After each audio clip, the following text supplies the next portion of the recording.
ঘরে ফেরা না, এই মুহূর্তে ঘরে ফেরা হচ্ছে না সুনিতা উইলিয়ামস বুচ উইলমোরদের।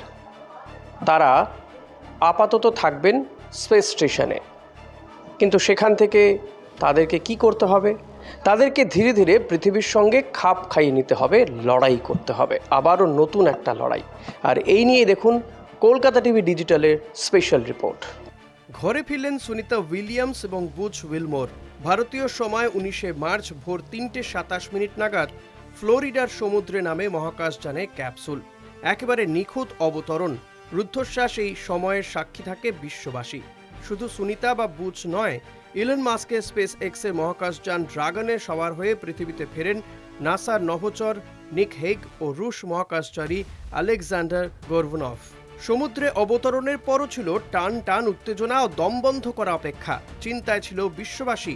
দীর্ঘ 9 মাস স্পেস স্টেশনে থেকে পৃথিবীতে ফিরে কেমন আছেন সুনিতা? ক্রিউ 9-এর সবাই সুস্থ আছেন তো? যদিও আগেই ক্যামেরায় এক ঝলক টাটা দেখিয়েছিলেন 4 জন। উতলা হয়েছিল সকলের মন। ভোর 3:27 নাগাদ দেখা যায় ক্যাপসুল জলে ভাসছে। সুনিতাদের ফিরিয়ে আনতে পৌঁছয় আমেরিকার নৌসেনাদের বোট। তবে মহাকাশচারীদের স্বাগত জানাতে শুধু নৌসেনাই ছিল না, উপস্থিত কয়েকটি ডলফিন। শুনতে আশ্চর্য লাগলেও সত্যি, সুনিতাদের পৃথিবী পৃষ্ঠে আগমনের মুহূর্ত স্মরণীয় করে রাখতেই যেন হাজির হয়েছিল ডলফিনদের দল। 2 মহাকাশচারীর 9 মাস মহাকাশ যাপন যেমন চমকপ্রদ, তাদের প্রত্যাবর্তনও কম অবাক করা নয়। তবে মাত্র 8 দিনের সফরের জন্য মহাকাশে গিয়েছিলেন সুনিতা উইলিয়ামস এবং বুচ উইলমোর, কিন্তু সেই 8 দিনের সফরই হয়ে গেল 9 মাস।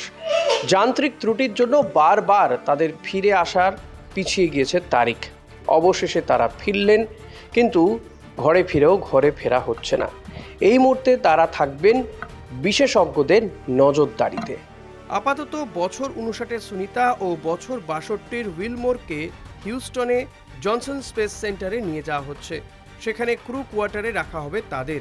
শারীরিক পরীক্ষা নিরীক্ষা চলবে।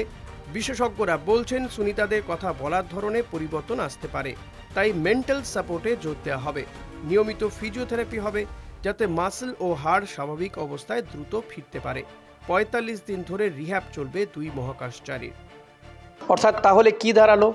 যত দ্রুত খাপ খাইয়ে নিতে পারবেন, তত দ্রুত ঘর ওয়াপসি ঘটবে সুনিতা উইলিয়ামসদের। তাই আপনারা কোথাও যাবেন না, সঙ্গে রাখুন কলকাতা টিভি, আর অতি অবশ্যই নজর রাখুন কলকাতা টিভি ডিজিটালে রাত দিন 7 দিন।